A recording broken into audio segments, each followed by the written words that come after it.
Bem-vindo a mais um episódio do nosso Classic Show, nosso programa de notícias que a gente comenta o que acontece no Brasil e no mundo da forma mais imparcial que a gente consegue. Boa. Confere o episódio extra no site, vambora. Pobreza na Argentina caiu. Que isso? Exato, mais uma vitória do Milei, né? Então, pra quem não sabe, um dos principais argumentos dos detratores do Milei era que, nossa, o índice de pobreza aumentou muito no governo dele. Então, esse gráfico aqui retrata perfeitamente isso. Esse gráfico aqui tá com uma margem bem longa pra mostrar a última vez que os níveis de pobreza ficaram tão altos quanto eles chegaram no começo do governo Milei. Então, lá para 2004, cerca de 50% da população argentina era considerada abaixo da linha de pobreza. Aí diminuiu até 2013, aí voltou a aumentar, diminuiu um pouquinho. E aí, no último governo do Alberto Fernandes, começou a aumentar pra cacete. E aí, quando o Milei assumiu, ele fez várias mudanças econômicas muito abruptas, jogaram a pobreza lá pra cima, o índice. E agora baixou. Então, esse aqui tava sendo um grande meio que espantalho, assim, contra o Milei. Não, a gente fez um episódio às vésperas desse 53 aí, e o debate estava muito sobre a natureza de terapia de choque não funciona, né? Em nenhum lugar onde a terapia de choque neoliberal foi aplicada funcionou, todos os lugares só foram pro caralho, nunca se recuperaram. Deram muitos exemplos de austeridade na Europa, né? Mas tem proximidade cultural com a Argentina. A Espanha, parece, tentou a terapia de choque lá. Talvez a Argentina seja o país mais parecido com a Espanha no mundo inteiro, né? Tirando Portugal. Talvez mais até do que Portugal, né? Cara, que a Argentina é bem italiana também, né? A Argentina talvez seja o país mais parecido com a Itália. Fora da Itália, assim, né? Enfim. Mas, todo aquele contexto do Spig, né? Grécia, Irlanda, Espanha, Portugal e tal. Todos esses países meio que tentaram terapia de choque, todos eles meio que se fuderam também. Eles só perderam relevância econômica e... Aí tem aquele debate, eles tentaram mesmo? Será que eles não deviam ter feito outras reformas estruturais? Exato. A galera que era contra, economistas mais heterodoxos, que eram... que sempre acharam a austeridade um absurdo. Yanis Varoufakis, o rei dos... Porra, esse ele é mais do que heterodoxo, ele é só um marxista mesmo. Mas muito interessante, inclusive. Mas, todo mundo falou, tentaram de novo o receituário neoliberal de forma extremada, abrupta, e mais um país que só foi pro caralho, só empobreceu rapidamente, fracasso total. Aí, chega essa notícia agora pra gente. Exato. E aí, pra vocês entenderem o que aconteceu, né? Por que esse indicador ficou tão alto e por que ele caiu? A Argentina, os peronistas na Argentina, eles davam muito subsídio pra população, mas tipo muito assim, uma coisa muito bizarra. Então tinha subsídio pra gás, subsídio pra transporte, subsídio pra gasolina, subsídio pra energia, subsídio pra moradia. Pro pãozinho. Exato. Tudo era subsidiado e isso fazia com que os gastos do governo ficassem muito altos.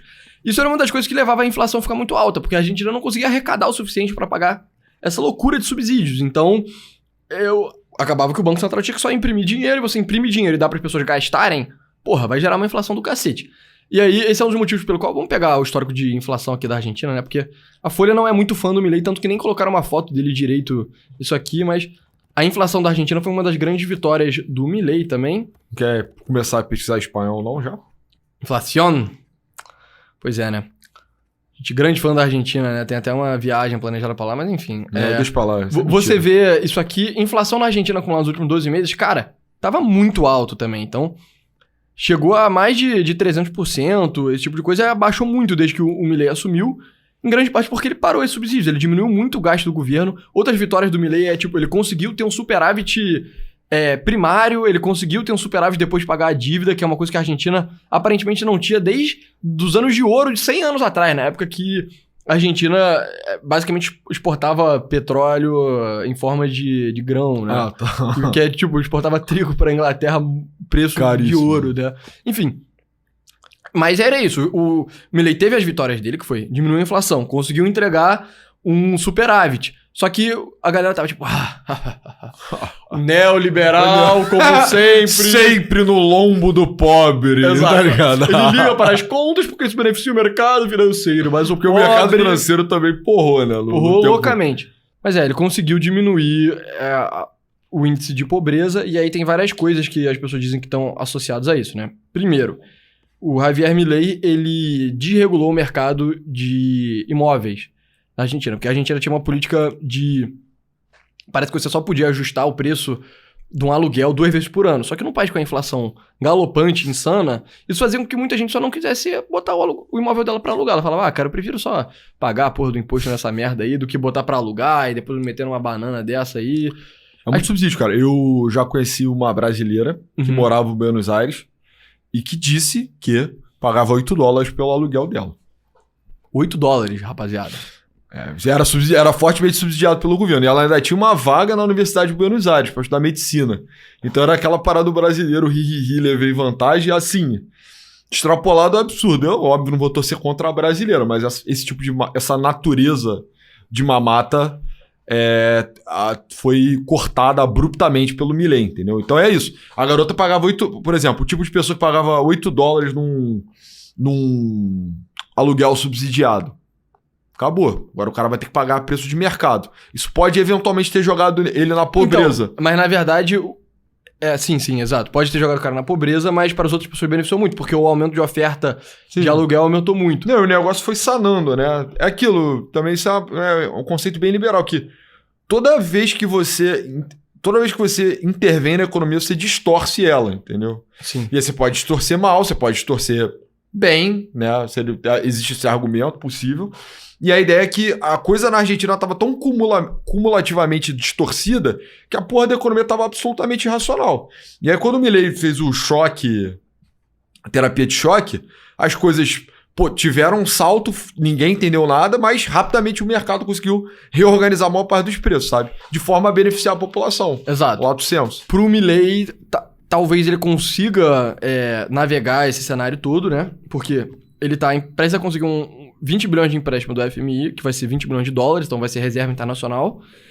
E ele vai ter a eleição legislativa nesse ano. Então, cara, muito bom pra ele conseguir melhorar a percepção do povo sobre o trabalho dele pro argentino médio, etc. Então isso faz com que aumente a probabilidade dele de conseguir mais apoio na Câmara para ele conseguir fazer reformas estruturantes maiores, no sentido de desregulamentar verdadeiramente a economia, impossibilitar que, eventualmente, um futuro presidente esquerdista faça as loucuras que os peronistas faziam, porque um dos grandes problemas da economia argentina é que várias vezes eles já tentaram fazer essa desregulamentação liberal. Então isso foi tentado na década de 80, o último ditador da Argentina era um cara meio Chicago Boy, assim, né? Botou um Chicago Boy pra trabalhar pra ele.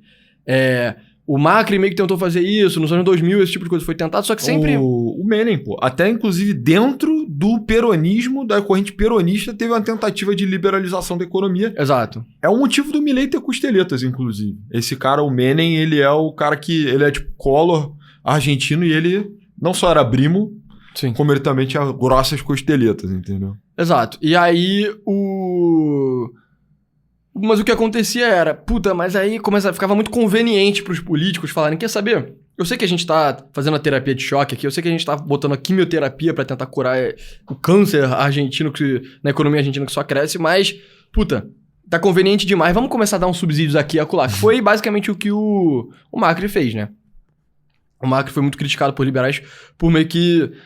Para fins eleitoreiros. Duro o suficiente. Para fins eleitoreiros, começar a flexibilizar as coisas, e aí acabou que o peronista foi eleito e ele só continuou, e aí a Argentina virou o que virou. E não é a primeira vez que isso acontece. Então, pro Milei, ele tem uma ideologia econômica, né? Ele é um cara meio que ultraliberal, tipo, verdadeiramente ultraliberal, mas o grande banana que ele tem que lidar é com o cenário político na Argentina, sabe? Cara, o imaginário da Argentina é muito clientelista, né? Então, cara, você não só coloca um Perón, que é uma sombra maior do que o Getúlio Vargas, é um cara mais interventor, um cara mais ligado, assim, ao movimento de massa. A Argentina tinha de fato uma população industrial antes do Perón, né? Diferente do Brasil, que antes do Getúlio Vargas tinha quase nada. Meia dúzia de cara fabricando vela, fabricando prego, essas porras assim. Cara, a Argentina tinha uma massa urbana, uma massa industrial que realmente comprou o peronismo e se acostumou com essa relação de cuidado pessoal e com um senso de grandeza da Argentina. Então a Argentina tem o seu próprio caminho para o desenvolvimento, que tem responsabilidade social, tem um contato direto com o povo, um senso de irmandade. Obviamente essa porra foi pervertida. Você tem que entender um pouco também do panorama político colonial da Argentina, a coisa do caudilho, do cara que é um líder militar de fronteira forte, que tem ali os seus imediatos e tal, que exerce força, mas ele também é como se fosse um coronel. A política argentina é muito mais coronelista em extrato, substrato, assim, do que o Brasil lato sensu. Exato, que é o Brasil sudestino, né? Exato. O Brasil sudestino e até o sulista moderno, né? A época do Getúlio Vargas, a política era muito assim. Tinha lá, caralho, facção do Borges de Medeiros. Tantos caudilhos estão ligados a essa facção. Getúlio Vargas é um cara que ascende do caudilismo gaúcho. O João Goulart é um cara que ascende do caudilismo gaúcho. Inclusive, você pode pensar como uma coisa, uma tipo de estrutura que é forte politicamente, né? Tipo, um grupo de caudilistas consegue colocar de 4 um país que não é caudilista, de certa forma. A pensar. Na Argentina, esse também foi o grupo definitivamente que foi campeão. Mas é muito mais complexo do que isso, na verdade. Eu tô um pouco enferrujado. Mas vou estudar bastante essa semana, digamos assim. Exato.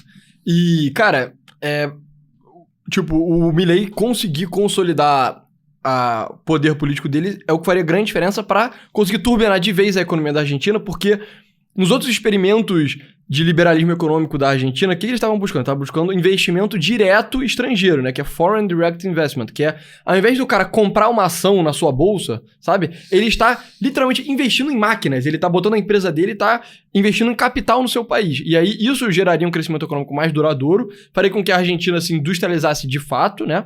Porque tem muito essa narrativa de, nossa, a Argentina é o único país que passou de ser um país desenvolvido 100 anos atrás para um país em desenvolvimento. Mas, na verdade, a Argentina não era um país desenvolvido. A Argentina era tão desenvolvido quanto a Arábia Saudita é desenvolvida. Não é. A Argentina era desigual pra caralho. Exato. Eles vendiam uma coisa que era muito cara, então eles ganhavam muito dinheiro, mas eles não eram um país industrializado, sacou? E a luta da Argentina é essa, pra se industrializar de fato, e eles ficam nessa disputa política que é uma merda. E aí, enfim, estudando pra fazer isso, eu vi, as pessoas comparavam muito a Argentina com a China, que é tipo, por que na década de 80 a China conseguiu se industrializar tanto e a Argentina não conseguiu? Porque a Argentina tem argumentos interessantes, assim, o povo da Argentina, famosamente, ele tem um capital humano bom, assim, melhor do que o Brasil. Melhor do que o Brasil. A geografia da Argentina tem o Rio da Prata lá, tem rios navegáveis. Você poderia botar fábrica lá no meio, sabe? Tem uma forma de acumular capital relativamente fácil, que é você usando tipo, a geografia abençoada da Argentina pra levantar um dinheiro. Mas por que não deu certo? E deu na China? Porque a China, o sistema político lá é absolutamente inquestionável. A China consegue fazer um planejamento de décadas e os investidores internacionais olham pra isso e ficam tipo, cara, dá pra confiar. Coisa que na Argentina é difícil, porque... E se o Milei... Vamos supor que na hora do Milei se reeleger, ele fica tipo, quer saber? Talvez eu vou voltar com um subsídiozinho aqui e ali. No caso do Milei isso é mais improvável, tá? Mas aí isso é basicamente... Porque ele é louco. Mas o Macri basicamente fez isso.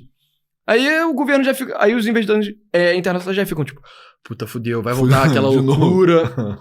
Aí o cara vai querer estatizar as minhas coisas, ele vai querer ficar dando subsídio, vai distorcer a economia toda, blá, blá, blá, sabe? O argentino é muito patriota, cara. As pessoas subdimensionam isso. Por exemplo, você nunca vai ver um argentino falando mal da Argentina na sua frente, mano. Tipo, essa cultura de boixil no Brasil... Cara, isso é a coisa mais estrangeira do mundo pro argentino, porque ele tem um orgulho nacional bizarro. Isso é uma coisa de cultura política mesmo, cara.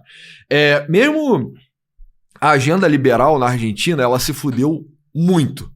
Tanto que o presidente, o presidente da onda neoliberal era peronista. Pra isso ser desmistificado, pro Milei aparecer, foi muito difícil, em parte porque a ditadura militar meio que queimou a alternativa de oposição, entendeu? O trauma que o Brasil tem da ditadura militar é relativamente grande, né? Produziram o filme agora. Na Argentina é muito pior. A ditadura na Argentina foi muito mais brutal do que a brasileira. Muito mais violenta. E ela era justamente uma coisa meio elitista também. Lá era mais óbvio. Não era nem, são a galera meio militar, meio desenvolvimentista. Não. Era a galera, tipo... Porra, sou um cara antigo aqui na Argentina. Minha família manda nessa porra há séculos. E você, peronista, você tem que se fuder e acabou. Vai tomar tiro e porrada. E esses caras tentaram ensaiar também uma abertura neoliberal, mas enfim. Um governo catastrófico também, ficou bêbado de nacionalismo, guerra das Malvinas. É um fracasso total. Assim, a ditadura na Argentina não só é mais mal sucedida que a brasileira, em termos estritamente econômicos, certo? Não tô fazendo apologia de ditadura militar, mas... O Brasil viu um milagre econômico, né? Pagou um preço depois, mas enfim. Na Argentina nem teve isso. Foi só porrada, tiro, bomba e opressão e morte, entendeu? Então, cara, pra um cara como o Milei ter sido eleito, Cara, ele é uma oportunidade muito rara, assim. É Exato. uma coisa que jamais aconteceria nas condições normais, sabe? Exatamente. Então, cara, resumidamente, grande vitória pro Milei, tem que ver se isso vai se reverter em vitória eleitoral, porque o grande problema argentino não é... Ele é econômico, óbvio, mas ele é econômico derivado de um problema político. E aí o Milei conseguindo destruir o nó górdio, né? E o Milei, ele vai fazer... Tudo indica que ele não tem nenhuma pretensão ditatorial, igual o Bukele tem. Então ele vai fazer isso na base do amor, né? Então ele precisa vencer eleições, entendeu? Uma coisa que o Bukele também fez, né? O Bukele também precisou vencer eleições. Ganhou, agora é mais hiper popular lá, né? Agora, o problema é que a partir de agora já não dá mais pra saber o que vai acontecer em El Salvador. Mas, cara, o Milei, que é um cara cheio de amor pra dar, né? Porque ele é um cara especialista em sexo tântrico e solteirão convicto. Mas sim, eu também acho que um sucesso do Milei faz da Argentina uma janela para a América Latina inteira, né? Os males que acometiam a Argentina acometem, de certa forma, mais ou menos, todos os países da América Latina, né? Políticas clientelistas e variações de coronelismo, todo lugar. Políticas populistas baratas para comprar apoio popular. Que destroem a economia. Destrói a economia, todo lugar. Então, se o Milei realmente consegue é porque ele como personagem é uma porra só muito argentina. Esse cabelo, esse jeito, ele ser roqueiro, jogador de futebol, só é um negócio demasiadamente argentino, assim. Mas ele serve como um arquétipo pra mim, entendeu? É que vai aparecer um loucaço que pode aparecer em outro lugar. Eu acho que é, inclusive, mais fácil de replicar do que o caso salvadorenho. Sim. Né? Menos agressivo, pelo menos. Então, teoricamente... Mas é isso. Pessoal. Esse foi o Novos Clássicos Show de hoje. Muito obrigado por ter assistido até aqui. Entra no site www.novosclassicos.com.br. Lá você pode virar membro do nosso programa de perguntas e respostas por míseros R$12. Preço de um café com leite numa padaria no Rio de Janeiro, por incrível que pareça. E por 25 você pode assinar o NC Plus, que a gente bota discussões mais filosóficas, etc. Eu terminei meu texto, eu vou gravar essa semana, vai ter um episódio novo. Essa semana? Essa semana talvez não, mas na semana que vem. É verdade, é a semana impossível. Talvez na semana que vem. E aí, fora isso, pessoal, lojanc.com.br, a gente tem camisas aqui, ó, tem camisas novas. Tem essa aqui bem maneira do Nosferatu. Vocês fãs vampíricos dos Novos Clássicos. E tem oversized também, né? É bem grande mesmo, tá, galera?